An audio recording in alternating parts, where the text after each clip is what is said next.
Bueno, arrancamos con el encuentro de hoy. Antes que nada, este encuentro se va a hacer en el marco de la propuesta de la Secretaría Científica de invitar a colegas locales para dar formación a colegas locales, y uno de los proyectos presentados tiene que ver con estos conversatorios respecto a las implicancias de la perspectiva de género y la educación sexual integral en el campo de la psicología. Bueno, voy a presentar a las docentes que van a dar estos dos conversatorios.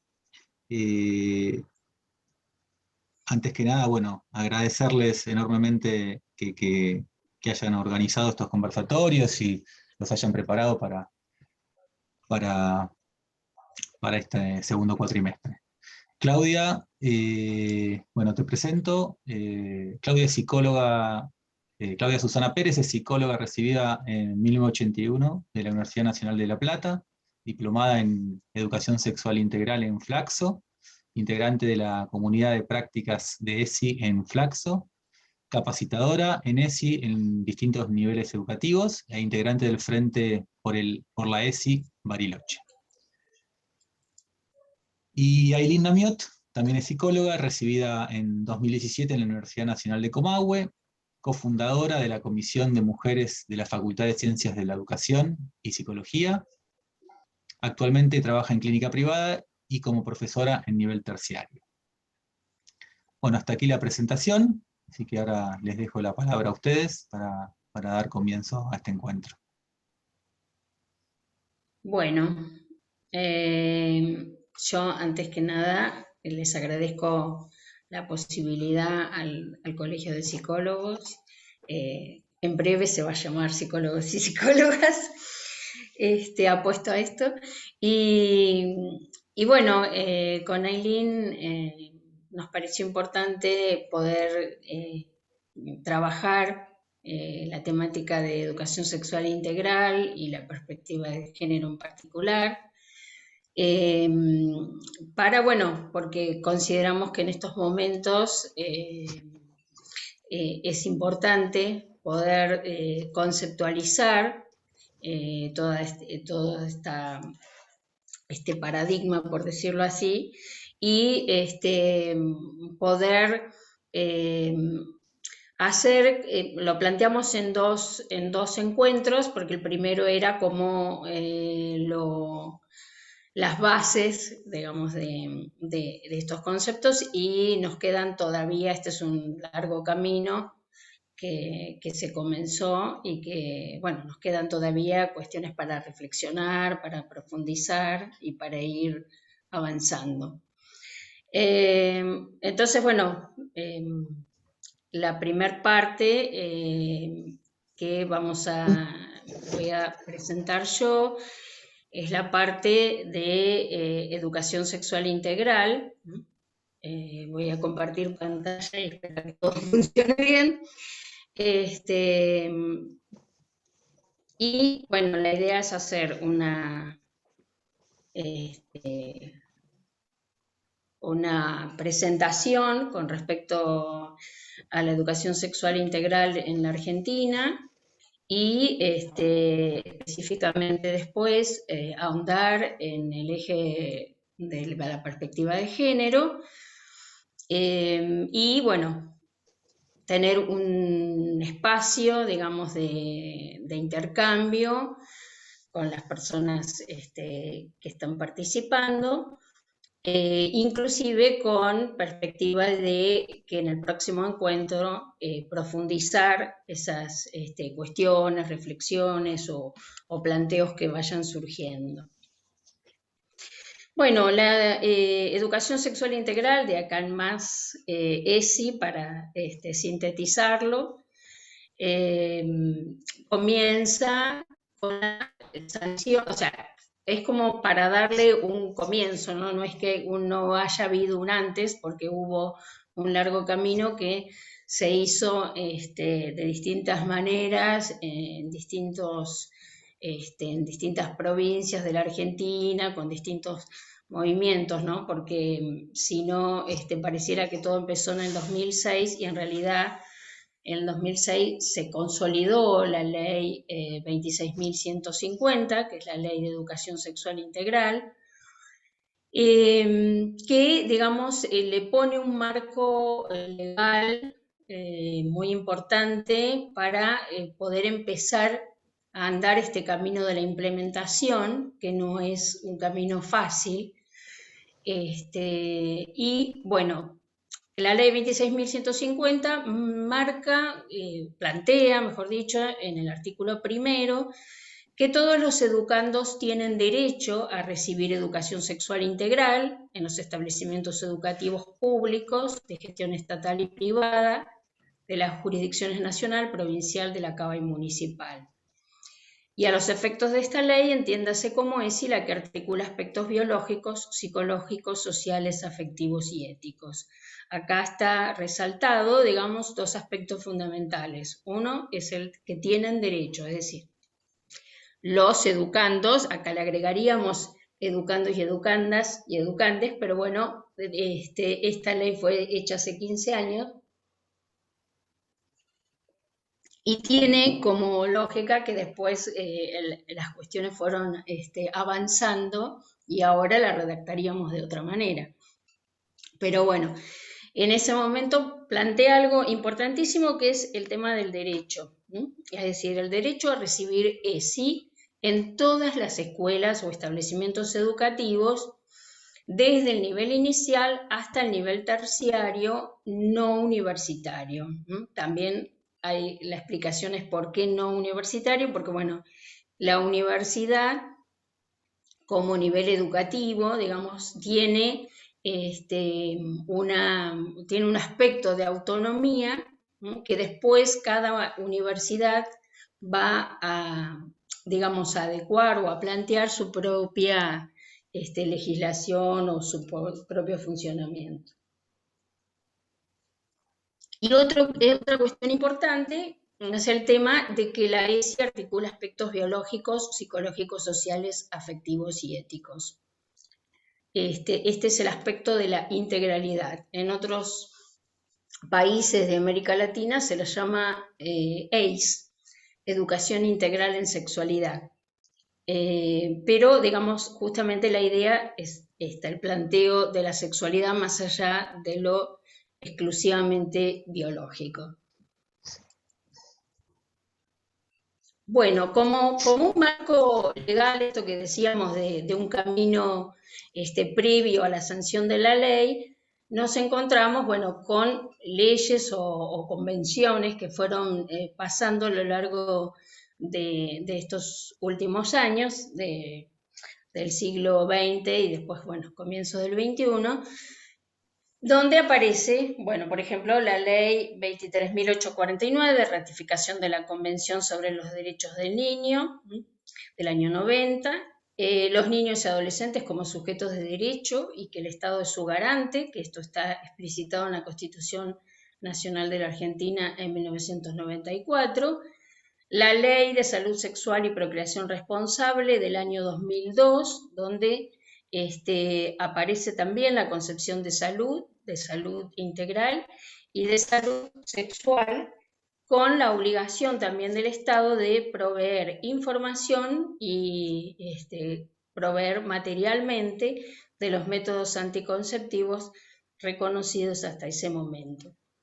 Que también tuvo sus grandes resistencias y su implementación tampoco fue total, porque siempre choca con estados más conservadores, estados provinciales más conservadores, y con la influencia, digamos, sobre todo de la Iglesia Católica, con muchas resistencias. Después, en el año 2005, la ley 26.061 de protección integral de los derechos de las niñas, niños y adolescentes, que plantea justamente el interés superior del niño en los derechos fundamentales de niñas, niños y adolescentes, que es un avance, también un paso importante. Y la Ley de Educación Nacional, sancionada en el 2006, digamos, contemporánea a la ley ESI, pero que también trabaja sobre la noción de sujeto de derechos, con las características también de los aspectos de integralidad, con la expectativa de la inclusión y la no discriminación, ¿no? Es una ley muy completa que abarca todos los niveles del sistema educativo nacional.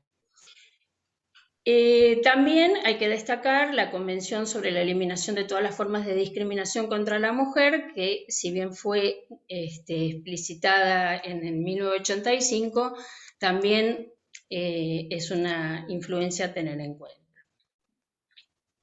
Después vamos a ir viendo cómo en relación a la mujer se sancionaron otras leyes también durante todos estos años.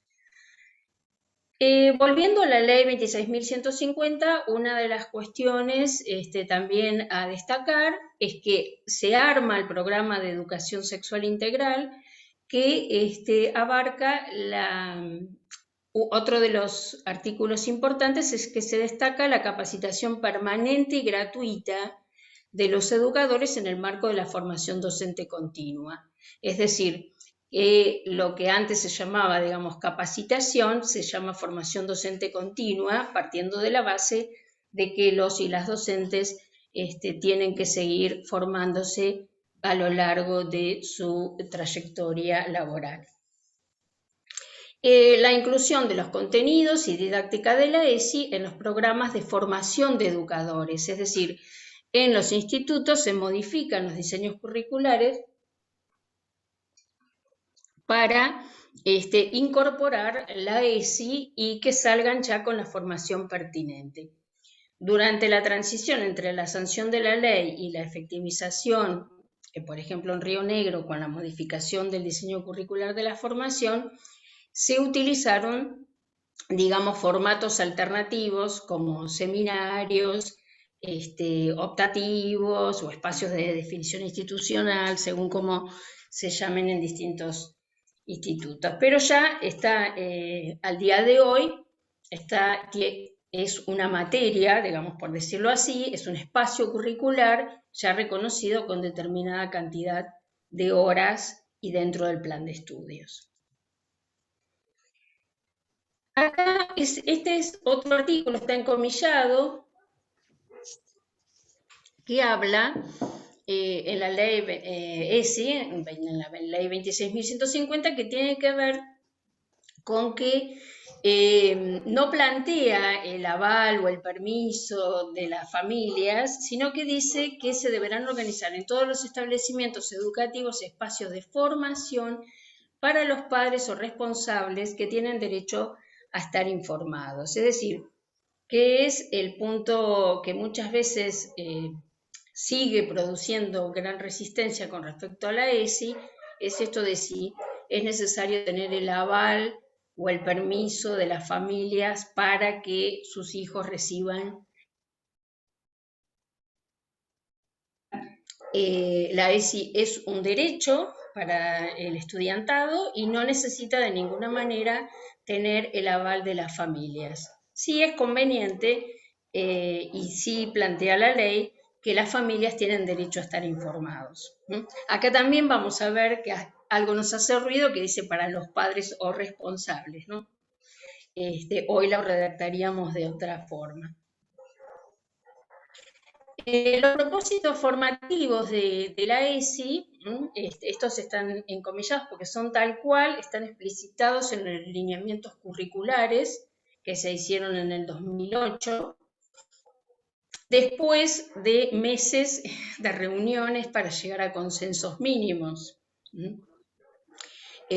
Porque por esto mismo que yo decía, de las resistencias muchas veces de la Iglesia Católica y de otras iglesias en relación a que sus hijos o hijas reciban ESI en las escuelas. Y acá aparece otra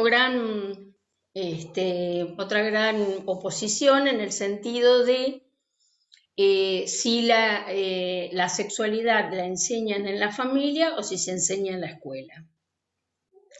Obviamente esto choca contra esta concepción de decir, bueno, lo privado y lo público, esta oposición privado y público, donde se considera, y muchas veces se sigue considerando en muchas familias, que estos son temas del ámbito de lo privado.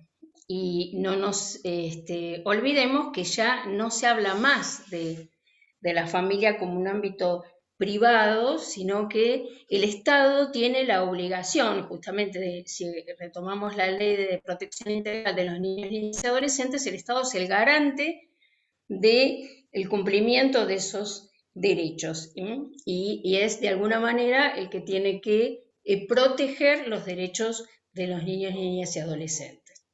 Entonces se parte de la cuestión, digamos, que en la escuela se debe dar conocimientos y trabajar sobre estos aspectos, más allá de las diferencias que pueda haber en las familias en ciertas concepciones o creencias. Entonces, en los propósitos formativos aparecen ofrecer oportunidades de ampliar el horizonte cultural desde el cual cada niño, niña o adolescente desarrolla plenamente su subjetividad, reconociendo sus derechos y responsabilidades y respetando y reconociendo los derechos y responsabilidades de las otras personas.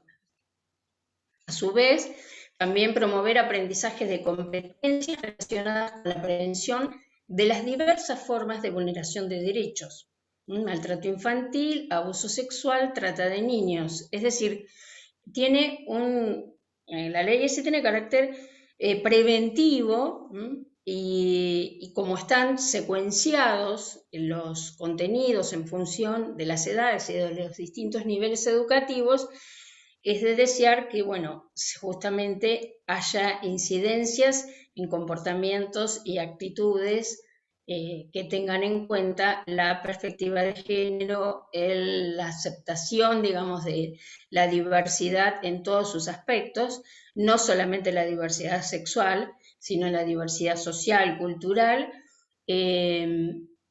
para evitar justamente las discriminaciones y las estigmatizaciones. Propiciar aprendizajes basados en el respeto por la diversidad y el rechazo por todas las formas de discriminación. Expresar, reflexionar y valorar las emociones y los sentimientos presentes en las relaciones humanas en relación con la sexualidad, reconociendo, respetando y haciendo respetar los derechos humanos. Acá un error. Bueno. Hablamos de la enseñanza de la ESI en espacios transversal y específicos, es decir, transversal porque se enseña ESI en las prácticas cotidianas, en la escuela, tanto en actitudes, en comentarios, en juegos, en la organización institucional. Entonces, Graciela Morgade, hay una autora que se dedica mucho a este tema, dice, toda educación es sexual. Porque así como cuando generaciones anteriores se hacía ciertas observaciones con respecto a las conductas de las niñas, por ejemplo, si decimos se tienen que sentar con las piernas cruzadas o no pueden usar pantalones o hacíamos gimnasia, las de las viejas épocas con atuendos donde no se podía ver absolutamente nada. Entonces es como que en realidad se está enseñando una concepción de sexualidad ligada a lo pecaminoso, ¿sí? a lo privado, a no mostrar, etcétera, ¿no? Es como uno tiene un montón de ejemplos, inclusive muchas veces al día de hoy, ¿no? Hay como muchas diversidades en el sentido también del uniforme, de qué tipo de uniforme, en determinadas escuelas, etcétera.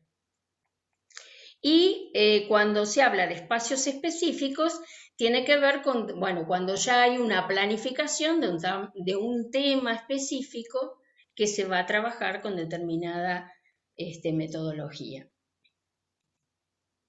Bueno, esto lo voy a pasar rapidito, que son a partir de la creación del Programa Nacional de Educación Sexual Integral, se comienzan a hacer los lineamientos curriculares, los cuadernillos para los distintos niveles educativos, y también hubo en el 2020, en el 2021, una actualización de nuevos, o sea, de nuevas actividades, inclusive muchas ellas que fueron enviadas a los docentes para trabajar durante la pandemia.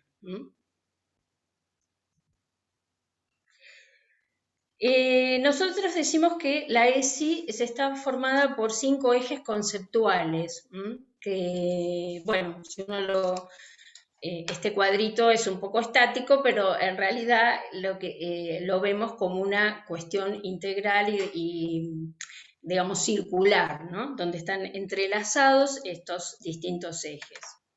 Cuidar el cuerpo y la salud, reconocer la perspectiva de género, respetar la diversidad sexual, ejercer nuestros derechos y valorar la afectividad. Y nosotros vamos a ver que en los propósitos que nosotros enunciamos y después si nosotros vemos contenidos o actividades, están presentes todos estos ejes, o la mayoría, en todas las actividades a proponer. El eje valorar la afectividad, bueno, tiene que ver con las emociones y sentimientos que están presentes en toda interacción humana, favorecer el desarrollo de capacidades afectivas como la empatía, la solidaridad, el respeto, reconocer el conflicto y generar las condiciones para que todos y todas expresen sus puntos de vista. Es decir, bueno, nosotros en este espacio no tenemos tanta disponibilidad de tiempo, pero si uno observa, digamos, los cuadernillos y las actividades que se fueron realizando, e inclusive todos los recursos digitales que están en relación y que se siguen produciendo, para trabajar todos estos aspectos. Reconocer la perspectiva de género, que después se la dejo a Aileen para más profundidad, pero bueno, vemos que es una categoría relacional que abarca a las mujeres y a los varones, es una construcción social, cultural, histórica, analizando las desigualdades entre hombres y mujeres y los estereotipos de género, que a pesar de que ha habido algunos cambios, en general esto aparece, todavía sigue muy cristalizado y es un proceso largo de deconstrucción.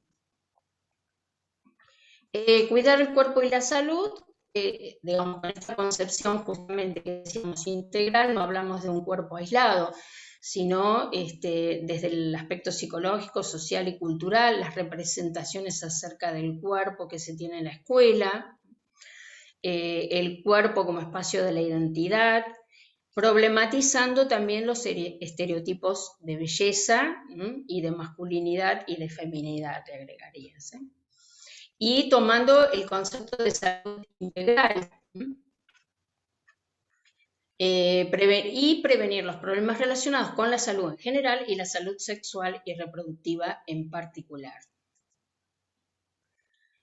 Obviamente con el concepto de salud integral que todos conocemos, es importante tomar no la salud desde una cuestión individual, sino cómo está inmerso en un proceso social, grupal y comunitario. Es decir, hoy en día que inclusive también nos estamos cuestionando la alimentación y la calidad de la alimentación,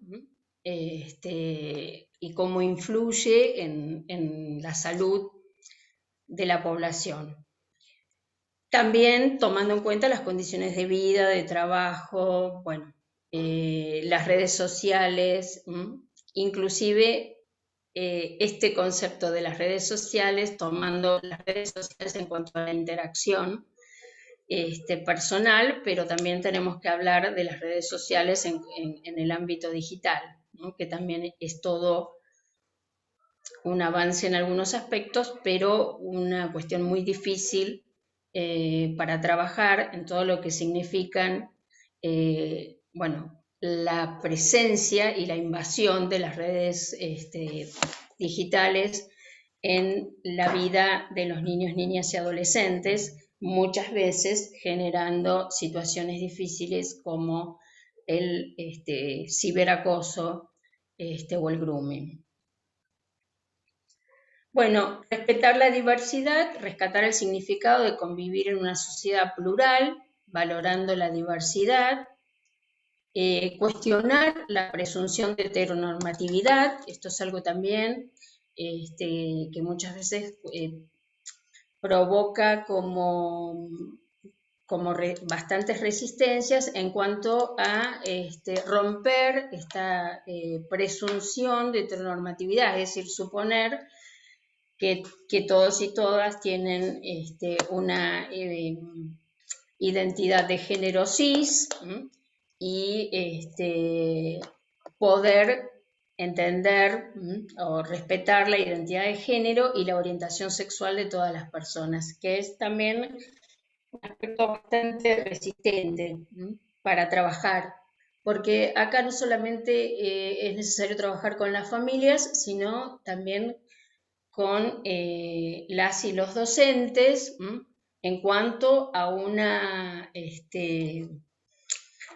mirada, una reflexión en todos estos aspectos durante mucho tiempo muy silenciados.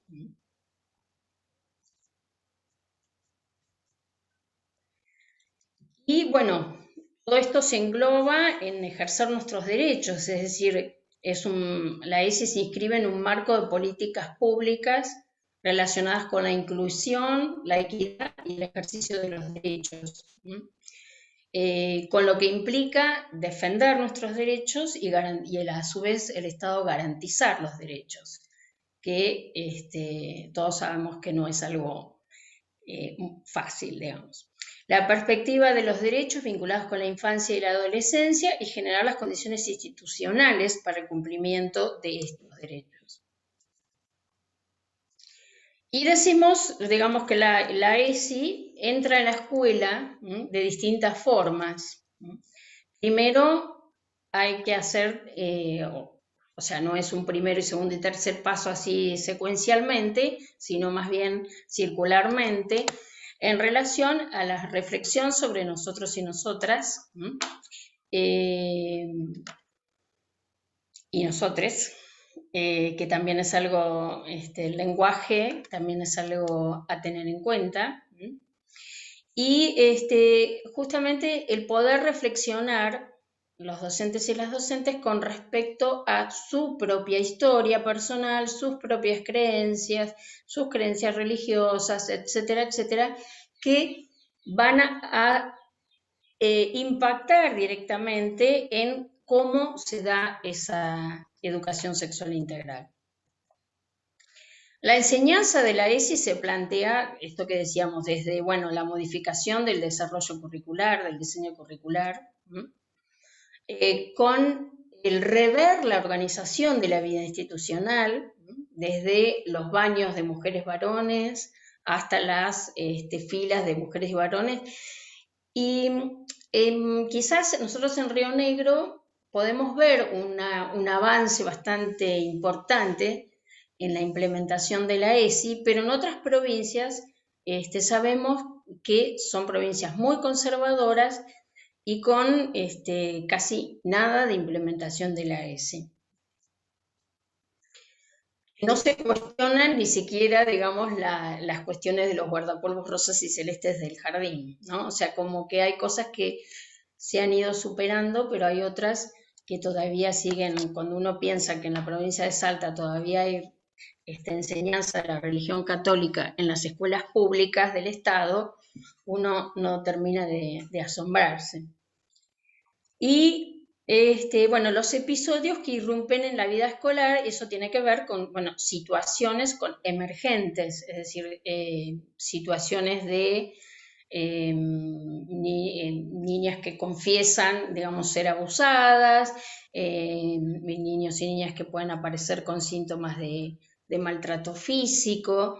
Es decir, estos serían los episodios que irrumpen en la vida escolar y desestructuran toda la cotidianidad.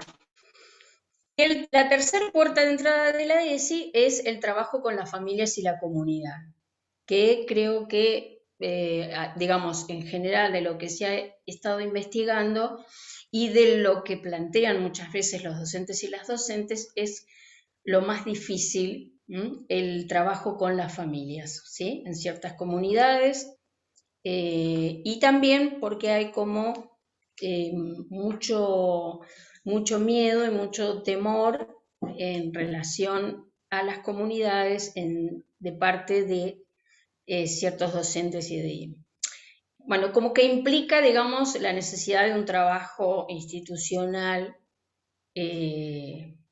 más como aceitado, digamos, por decirlo así. Bueno, y otras leyes que se han ido produciendo desde que han impactado y que tienen que ver con el tema que estamos trabajando. Bueno, acá hay no quiero extenderme en el tiempo, no sé cómo andamos, pero ustedes están viendo, ¿no? La ley de parto humanizado, la ley de trata de personas, la protección integral para prevenir, sancionar y erradicar la violencia contra las mujeres, matrimonio igualitario, identidad de género, la promoción de la lactancia materna, la ley Micaela, la ley IBE. Me detengo en la ley Micaela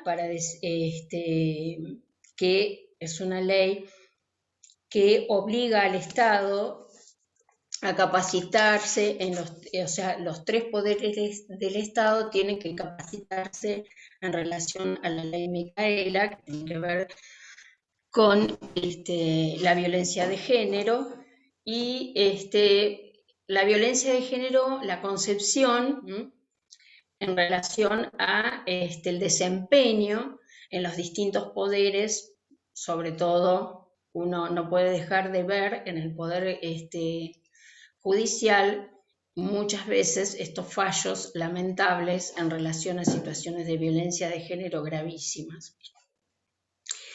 Esta ley, si bien es importantísima, pero digamos también tiene que, es una ley que obliga a la capacitación, pero todos sabemos que las capacitaciones llevan un tiempo de construcción bastante importante que muchos sectores conservadores ni lo están realizando ni tienen intenciones de realizarlo.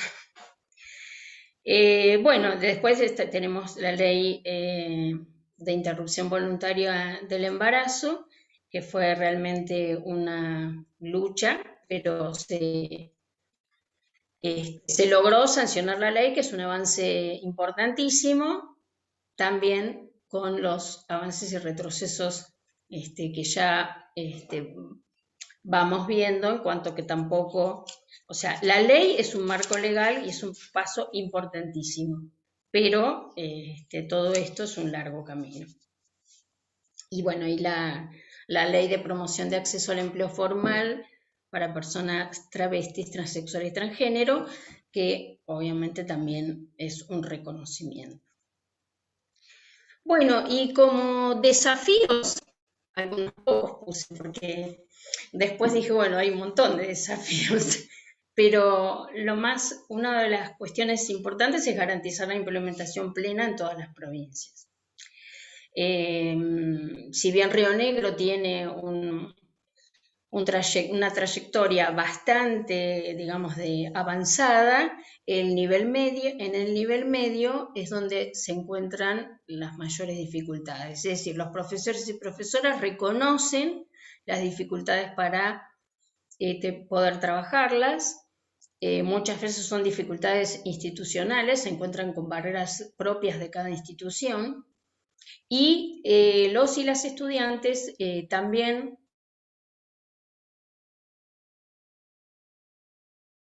de manera sostenida en el nivel medio. Ampliar los contenidos con las nuevas leyes sancionadas, porque hay contenidos, como ya vimos, que hace falta, digamos, actualizar. Hay materiales nuevos, materiales que editó Nación, materiales que han editado otras organizaciones civiles, que bueno, en ese sentido están muy disponibles en la web. Y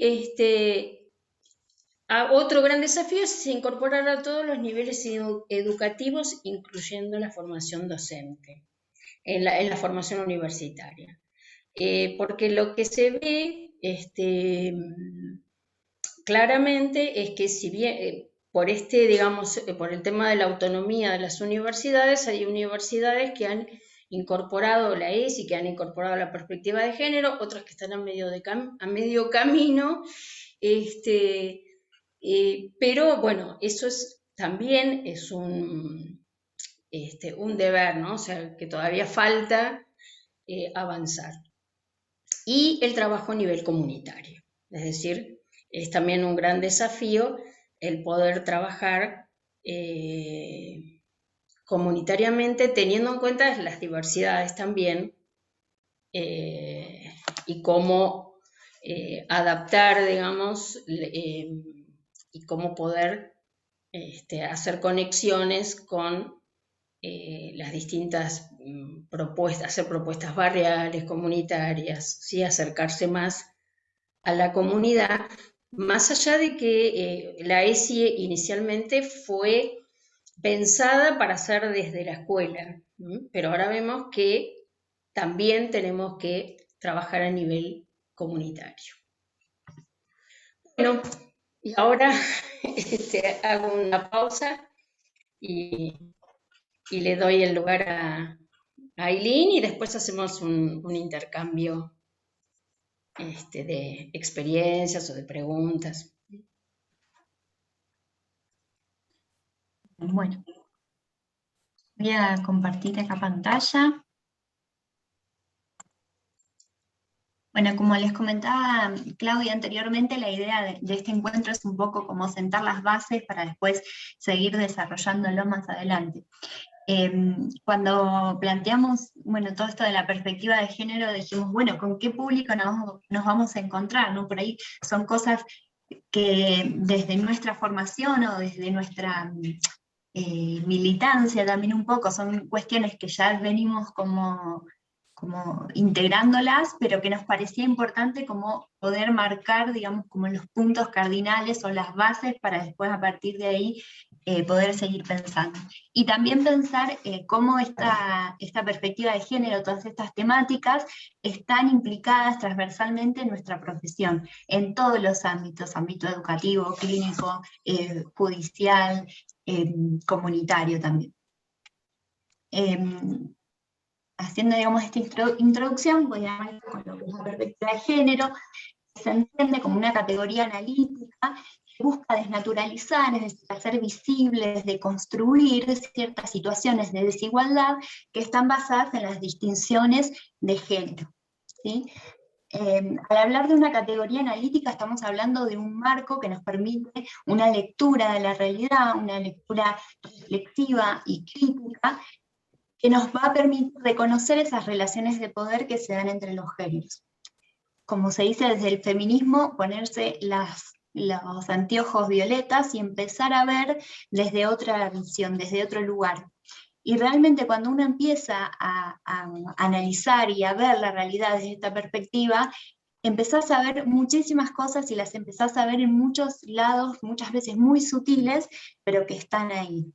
Y desde la psicología poder pensar esta perspectiva de género nos permite ampliar la mirada y ampliar la escucha a muchas situaciones problemáticas, a muchos sufrimientos que muchas veces no los podemos como encajar o no los podemos entender sin tener en cuenta estas desigualdades en las relaciones de poder. Primero, hacer una distinción, ¿no?, entre lo que es el sexo y género. Cuando hablamos de sexo hablamos de lo anatómico, hablamos de lo genital, de lo biológico, una categoría universal porque nos permite la diferenciación entre hombres y mujeres a nivel biológico. Y cuando hablamos de género, hablamos de la construcción social que fuimos, digamos, desarrollando a lo largo de la historia en diferentes culturas para poder dar cierto entendimiento, brindar cierto sentido a esas diferencias sexuales. Esta construcción social va a determinar lo que se espera, lo que es esperable para las mujeres y lo que es esperable para los varones, ¿sí? Esto se ve desde el nacimiento, desde la ropita rosa para las nenas, la ropita celeste para los nenes, hasta los juguetes, las publicidades para los niños y las niñas, que ya van marcando cuál es el rol esperado o cómo se espera que se desenvuelvan según el género al cual corresponde. Entonces, a partir, digamos, de esta construcción social se construyen estereotipos de género, ¿no? Que como todo estereotipo son representaciones fijas, que son preinventadas, que se usan repetidamente y que no dejan lugar a la diversidad o a los distintos sentires y las distintas vivencias de las personas. Y estos estereotipos de género van a establecer lo que va a resultar esperable para una mujer o para un varón. Es decir, va a caracterizar qué es lo femenino y qué es lo masculino. Entonces tenemos, por ejemplo, lo femenino, que se encuentra más relacionado con el ámbito privado o doméstico, mientras que el ámbito masculino, digamos, lo masculino estaría más relacionado con el ámbito público y del trabajo. Y ahí van a aparecer las personas que digan, ah, no, pero ahora las mujeres están trabajando mucho más y están ganando más espacio en el ámbito público, que sí, es una realidad, pero la realidad es que nunca dejan ese ámbito privado, porque se les suma a su trabajo, a su desarrollo en el ámbito público, el cuidado doméstico, y el cuidado de los niños, de las niñas, de los adultos, adultes mayores, y también todo lo que es la organización del hogar. Hoy en día se utiliza mucho el término de carga mental, que tiene que ver con que afortunadamente los varones empiezan a hacer más actividades en el ámbito doméstico, pero sin embargo las mujeres seguimos con cierta carga mental de cuestiones organizativas, por ejemplo, qué hay que comer, qué hay que comprar, si los niños y las niñas tienen que ir al médico, el calendario de vacunas, qué es lo que tienen que llevar a la escuela. Es una cierta carga mental que sigue cargando a la mujer dentro de ese ámbito doméstico. Después, como les decía, lo femenino, la mujer está relacionada muchas veces con el cuidado de otros, ¿sí? Sean sus hijos, sus hijas, sus hijes, o adultos mayores. Siempre se carga a la mujer con el cuidado de otras personas. Y en lo masculino estaría relacionado con el dinero, esta imagen del jefe de familia, proveedor del dinero para sostener económicamente la familia. Lo que es la mujer carga con esta cuestión de la emotividad, del afecto, la contención, mientras que el hombre va a estar más del lado de la racionalidad, de la toma de decisiones desde la razón, y no tanto desde la emoción. Lo femenino va a estar relacionado con la fragilidad, mientras que lo masculino va a estar caracterizado más con la fuerza, lo femenino con la dependencia, mientras que lo masculino con la independencia, y también vemos cierta relación de lo femenino con lo pasivo o con la pasividad, y lo masculino con lo activo. A partir también de estos estereotipos de género se generan ciertos roles de género, que son atribuciones que también se van construyendo sociológicamente, de qué es lo que deberían hacer o qué se espera que se haga, ¿sí? El género, si bien decíamos que el sexo es universal, el género, al ser una construcción sociocultural, es dinámica y va cambiando a lo largo de la historia. Entonces también estas formas, estos estereotipos o estos roles de género van a ir cambiando y transformándose a lo largo de la historia. Pero lo que sí van a hacer es marcar lo que deberían hacer o lo que se espera que hagan si son mujeres o varones. Y acá yo les puse esta imagen que me hizo recordar mucho a esta cuestión o este dicho que se dice que las mujeres pueden hacer dos cosas a la vez, y también empezar a deconstruir eso. ¿Es que podemos hacer dos cosas a la vez o es que se nos impuso la posibilidad de hacer dos cosas a la vez con la cantidad de cosas que hay que hacer en el ámbito doméstico? Mientras que el hombre se encarga de una sola cuestión. O sea, la mujer que tiene que planchar, que doblar la ropa, que cuidar a los nenes, el hombre trabaja, digamos, está más en el ámbito público. El sistema de creencias que valora, hasta acá venimos bien. A ver, hay distintos estereotipos y roles para cada género. La cuestión es que el sistema de creencias que tenemos actualmente valora un género por sobre el otro. En este sentido, valora el género masculino sobre el femenino. Y siempre el género masculino hegemónico, ¿no? Que también hoy en día estamos hablando de nuevas masculinidades que empiezan a chocar con esa figura del género hegemónico. Y este sistema de creencias es lo que denominamos machismo. Que este machismo puede estar, o sea, es tan invisible y tan sutil que se encuentra no solo en los hombres, sino también en muchas mujeres. Y de la mano con el machismo vienen los micromachismos. Son aquellas maniobras o estrategias que son muy sutiles, casi imperceptibles, que marcan este dominio o esta valoración de lo masculino por sobre lo femenino. Y que a la larga lo que termina haciendo es atentando contra la autonomía femenina. Esto pueden ser desde cuestiones simbólicas o cuestiones del lenguaje hasta cuestiones actitudinales, corporales, y generalmente están muy incorporados y automatizados.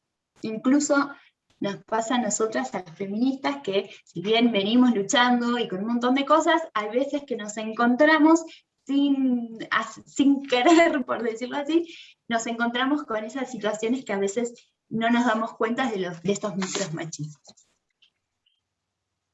Hice acá algunos ejemplos de micromachismos, por ejemplo, este dicho de qué suerte tu marido te ayuda en casa.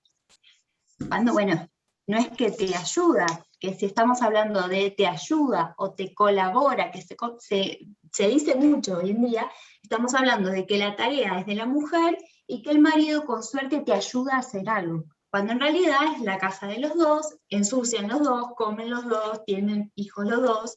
Entonces, no sería una ayuda, sino sería una cuestión compartida. Otras situaciones, cuando una pareja heterosexual va a comer a algún lado y el mozo generalmente le lleva la cuenta a él, siempre tomando en consideración que el hombre es el que tiene el dinero y el que va a manejar ese dinero. Otros dichos, así no se comporta una señorita. Esta cuestión de cuando vas a dejar el auto en el mecánico y por ahí vas con tu pareja masculina y le hablan solo a él cuando vos sos la que lleva el auto. ¿Sí? El dicho anda a lavar los platos, que cuando una mujer se manda alguna cagada, digamos, manejando, y se la manda, digamos, a su ámbito, a su ambiente, que es ir a lavar los platos. Y la cuestión del fútbol es cosa de hombres, que corta un poco a las mujeres que quieren opinar o jugar al fútbol, o qué hacías a esa hora y en ese lugar, que es como mucho más terrible, en donde la culpa muchas veces es de la víctima de sufrir algún tipo de abuso o de violación por estar en un lugar y en una hora que no correspondía. Bien. El patriarcado, ¿sí?, es la forma de organización política, económica, religiosa y social basada en esta desigualdad y en esta idea de liderazgo y de autoridad por parte del varón, en donde el predominio es del varón por sobre la mujer. Esta forma de organización social, antes que nada, se asienta sobre otras desigualdades sociales, como las desigualdades de clase o de etnia. Por ejemplo, si pensamos acá en América Latina, una mujer que sea pobre y de algún pueblo originario va a tener una triple discriminación, por ser mujer, por ser pobre y por ser de pueblos originarios. Entonces, se asienta sobre otras desigualdades ya que se encuentran en la sociedad. Opera a nivel sobre todo simbólico y se justifica sobre la base de una supuesta inferioridad biológica de las mujeres. Cuando en realidad, cuando uno se pone a analizar, no es una cuestión biológica, natural, sino es una cuestión histórica. Se trata de un sistema que ha sido construido socialmente y se ha sostenido en el tiempo. Y no tiene que ver solo con un sistema occidental, o sea, desde nuestra visión occidental, sino que en otras sociedades se sigue la misma estructura. Este poder muchas veces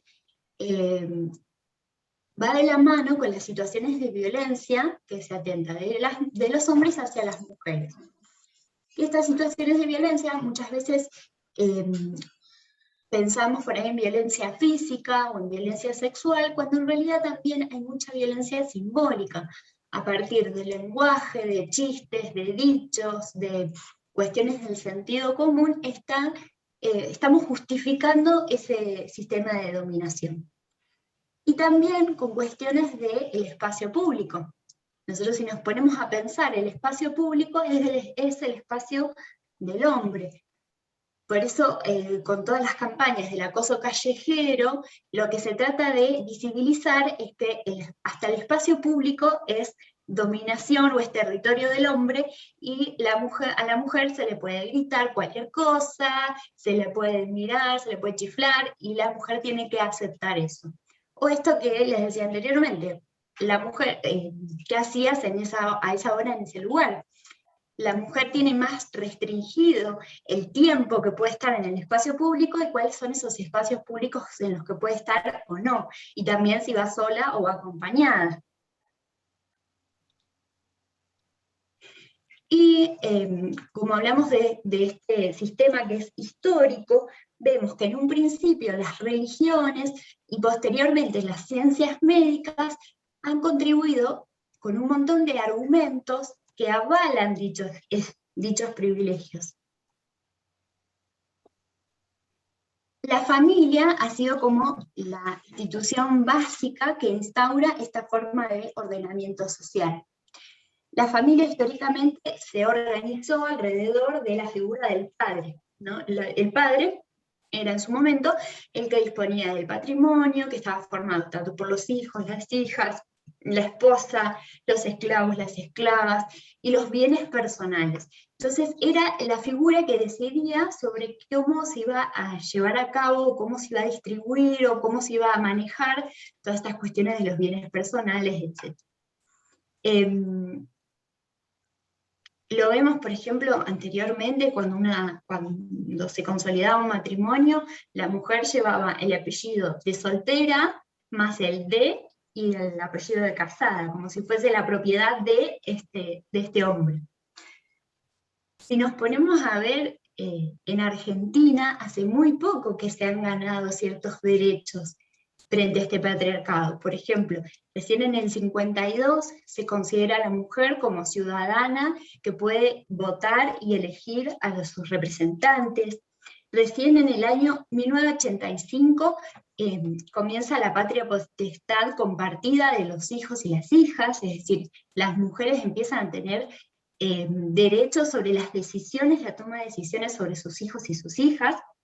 Y recién en el año 2015, con el nuevo Código Civil, se empieza a otorgar la libertad de elección del apellido que quieran ponerle a sus hijos o a sus hijas. Anteriormente siempre el apellido era el del hombre, resaltando la importancia de la ascendencia paterna por sobre la materna, y hoy en día se puede elegir si se pone el apellido paterno, si se pone el materno, si se ponen los dos, y el orden en que se quiera poner.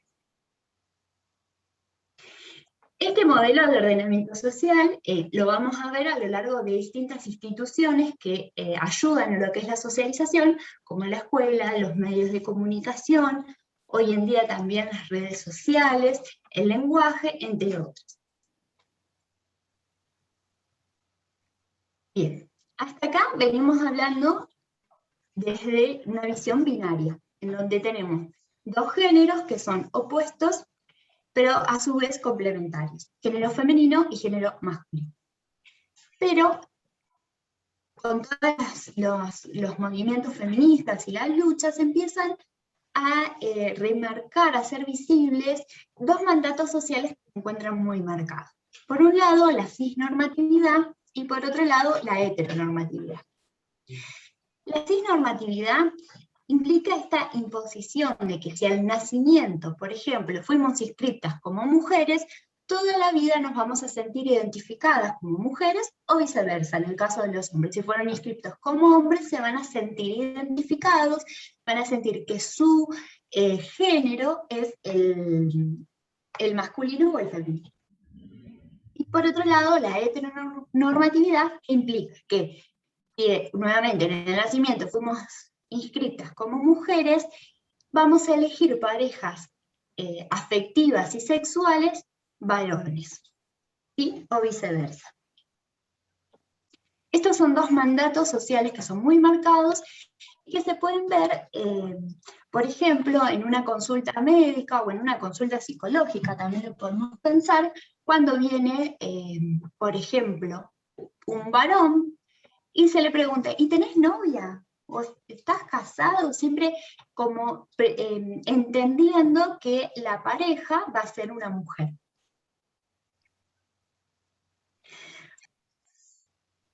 Hoy en día hablamos de distintas expresiones y distintas formas de vivenciar el género. Tenemos las personas que son cisgénero, que son aquellas que se identifican con el género en el que fueron inscritos al nacer, ¿sí? Por ejemplo, en mi caso, yo soy una mujer cisgénero. ¿Por qué? Porque yo al nacer me inscribieron como mujer y yo me siento identificada con este género. Pero también tenemos personas transgénero, que son aquellas que se sienten identificadas con el género opuesto al que fueron inscritas al nacer, pero que no llevan a cabo ningún tipo de transformación en el cuerpo para, digamos, parecerse o, digamos, tener un cuerpo más similar al género con el que se identifica. Mientras que tenemos las personas transexuales que, al igual que las transgéneros, se identifican con el género opuesto, pero que sí se someten a tratamientos hormonales o a intervenciones quirúrgicas para transformar su cuerpo al del género con el cual se identifican. Y por otro lado tenemos las personas no binarias, que son aquellas que no se identifican con ninguno de los dos géneros. Bien, la Ley de Identidad de Género fue sancionada en el año 2012, es la Ley 26743, que da una definición del género, de la identidad de género, como aquella vivencia interna e individual del género, tal como la persona lo siente, lo cual puede corresponder o no con el sexo que fue asignado al nacer. Esta ley lo que permite es que la persona no se identifique con el género que fue inscrita al nacer, pueda tramitar su documento nacional de identidad y también una nueva partida de nacimiento con el nombre y el género que la persona designe, sin ningún tipo de trámite administrativo, más que ir al registro civil, digamos, ningún trámite judicial, ni ninguna autorización médica, ni nada. Solamente con el deseo de que en su documento de identidad quede, digamos, quede marcado cuál es su género.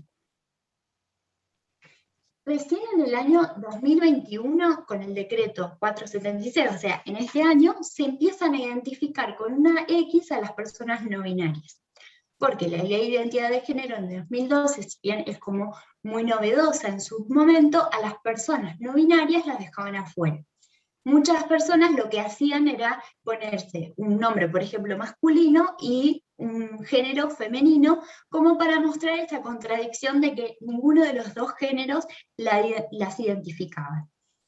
A partir de este año, con este decreto, aparece la X dentro de los documentos nacionales de identidad para identificar a las personas no binarias.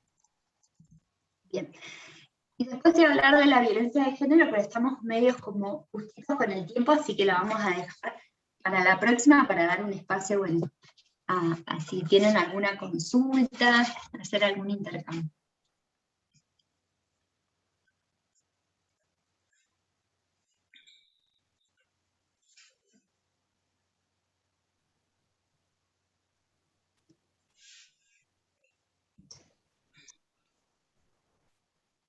Yo me tengo que retirar, pero no quiero dejar de agradecerles, Claudia y Ailín.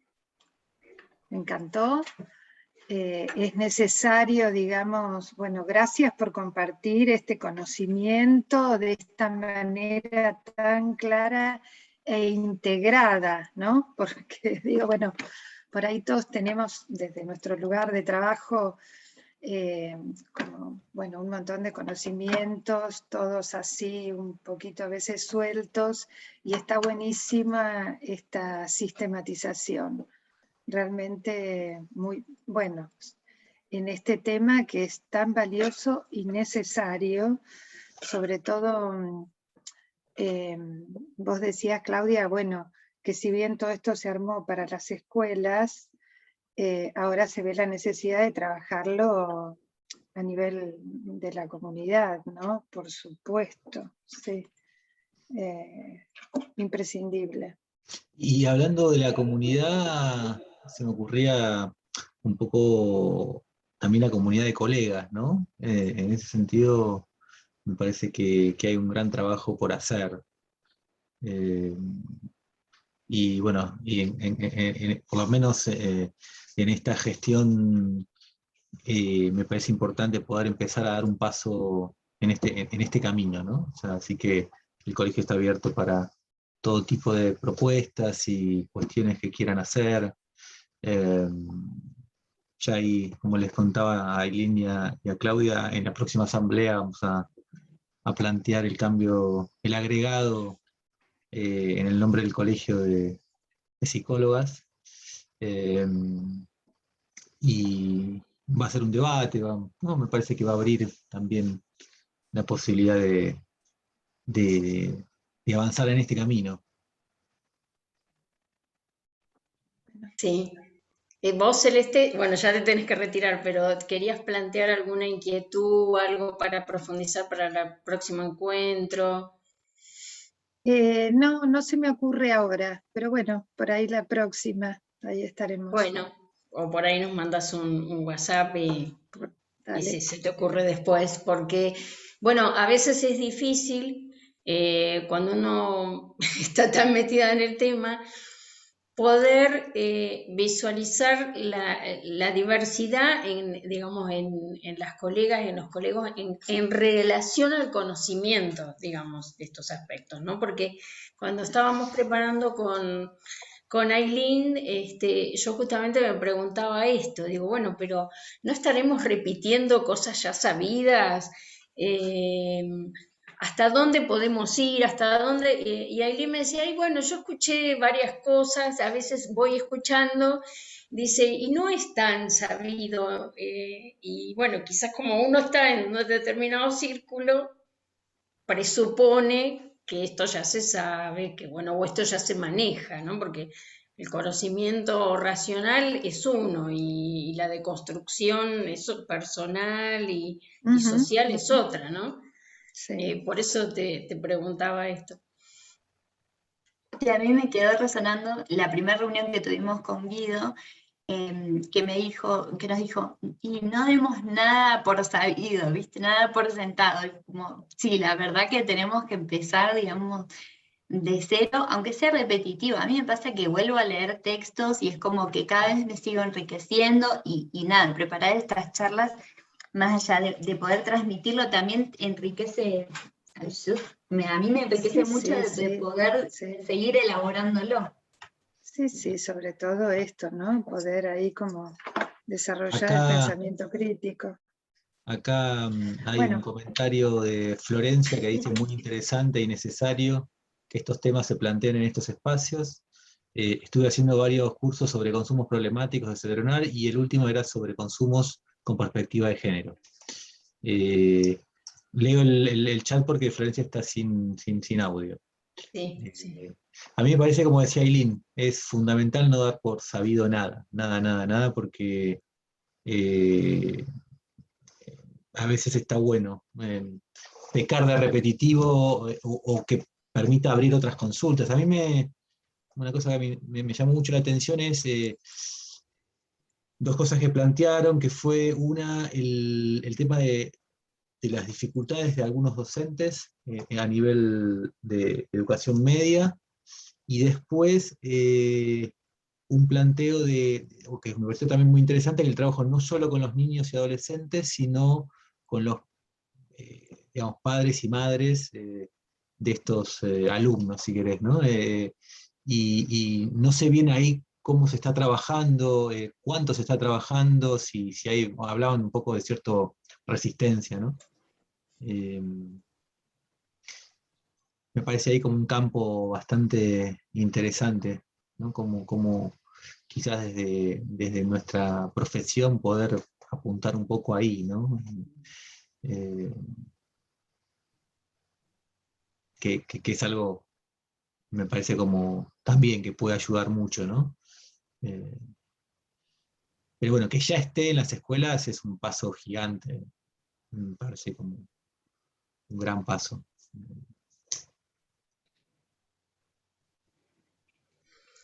Sí, con respecto a esto que decías del trabajo con las familias, sí, es inclusive hay investigaciones en relación a este tema.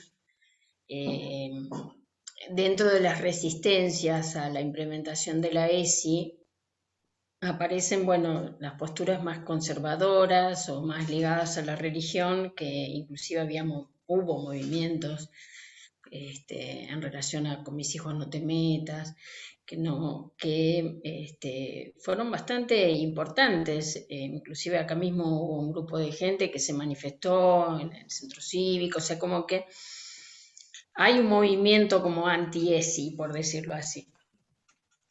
Y los docentes y las docentes también, es como que creo que también forma parte de un tiempo, ¿no? Es como decía Aileen, que cada uno va como procesando o deconstruyendo sus creencias, sus prejuicios, y, y en los docentes y las docentes también aparece esto. Hay gente que es como que ya está muy de avanzada, hay gente que todavía recién como que se está cuestionando algunas cosas, gente que ve las cosas afuera, pero no puede ver las propias, en sus propias organizaciones familiares, ¿no? Y creo que es una cuestión de tiempo y una cuestión de tener espacios de reflexión y de intercambio.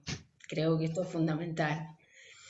Creo que el marco legal da una estructura de sostén y, digamos, justamente de legitimidad, pero los procesos sociales, por un lado, son marchas y contramarchas.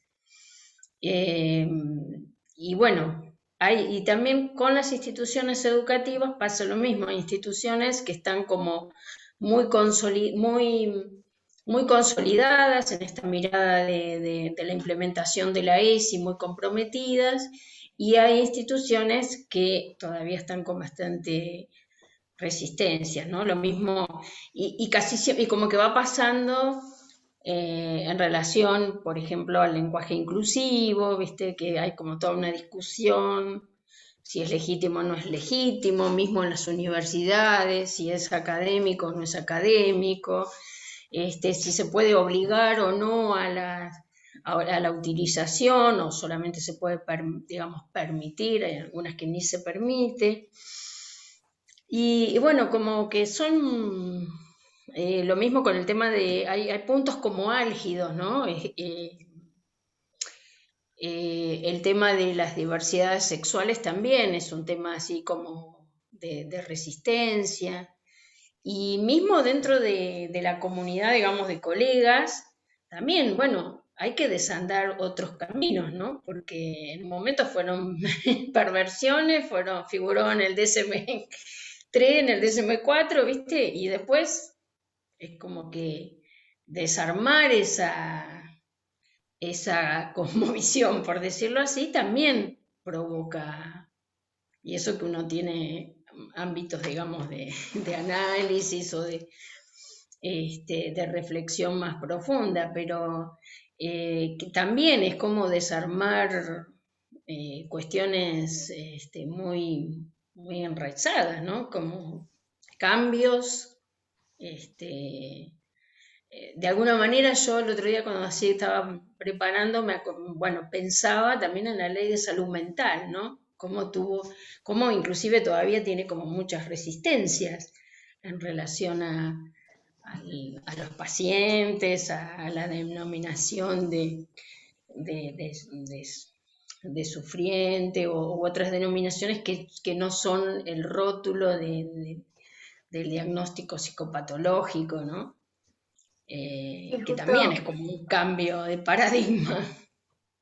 justo pensaba cuando, bueno, Claudia hablaba de esto de Salta y de la educación pública en Salta, que muchas veces está atravesada por la iglesia, de lo importante que es tener esta mirada más federal, ¿no? Porque Río Negro históricamente ha sido, digamos, como muy progre en muchas cosas, mismo en la ley 2440 de desmanicomialización, digamos, fuimos bastante pioneros, pero queda mucho recorrido y mucha tela por cortar. Y también el tema de la salud mental, está muy buena esto que planteaba Florencia del cedronar, de pensar los consumos problemáticos con una perspectiva de género, porque vemos que el género, digamos, y esta perspectiva, esta desigualdad de poder, atraviesa todos los ámbitos, digamos, sociales, incluso el de la salud mental. Están muy buenos, hay muchos desarrollos del Hospital Alejandro Korn, lo que se conoce como el Romero, Melchor Romero, sí. que habla, justamente es un neuropsiquiátrico que es mixto, entonces es muy bueno todo el desarrollo que hacen sobre las mujeres dentro de este hospital y la diferenciación en el trato y en las oportunidades que tienen en relación a los hombres, por ejemplo. Hay muchísimo para trabajar.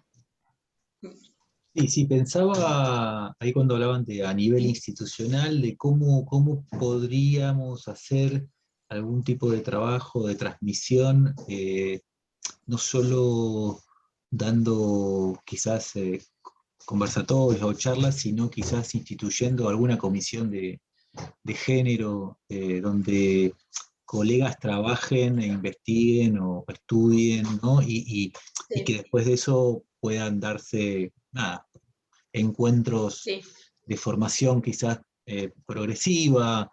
eh, Nada, me Sí, yo parece lo estuve como... pensando también, sí, estuve pensando en esa posibilidad de armar eh, como una comisión de género, digamos, autogestiva, ¿no? O sea, sí, sí, sí, sí, sí. Bueno, el apoyo acá institucional va a estar y creo que incluso nuestra institución necesita, digo, los aportes de los colegas que están en cada especificidad y me parece digamos, que la cuestión de género es fundamental, ¿no?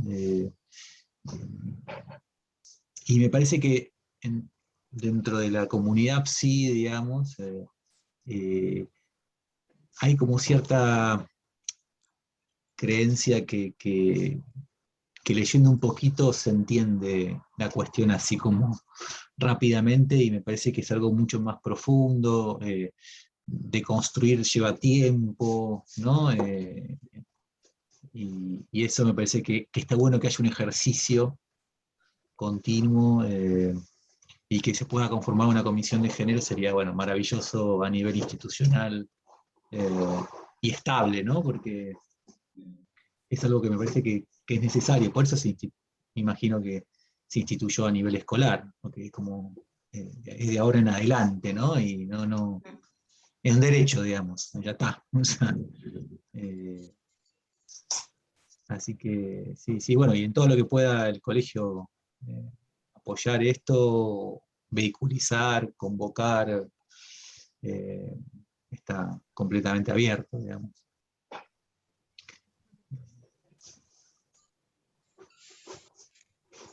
Bueno, buenísimo. No sé, Florencia, si mandó alguna pregunta o algo por chat, no. A ver, no, por ahora no. Le podemos preguntar y si no, ya ir cerrando, Dale. ¿no? Esperemos Porque sí, ya son las las 9. 9. Estamos en Así tiempo. que sí, estamos en tiempo ahí. Viene A justito, ver, le ¿no? mando Justito, Nos dice justito. que no tiene preguntas. que no nos corta. Bueno, dice que no tiene preguntas por ahora. Así que Ah, Bueno, bueno. buenísimo. Lo Bueno. esperamos el miércoles que viene igual, Florencia. Esperamos poder convocar un poco más. sí, hubo Sí, bastante participación. Hubo más gente que empezó a ingresar a las 8.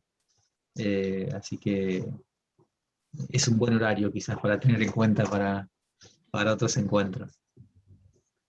bueno, lo que podríamos hacer es, yo no sé si esto va a quedar disponible antes del próximo miércoles, como para que la gente lo pueda escuchar o mirar e incorporarse en el segundo encuentro. O sea, yo habilitaría la posibilidad de que ingresen en el segundo Sí, encuentro.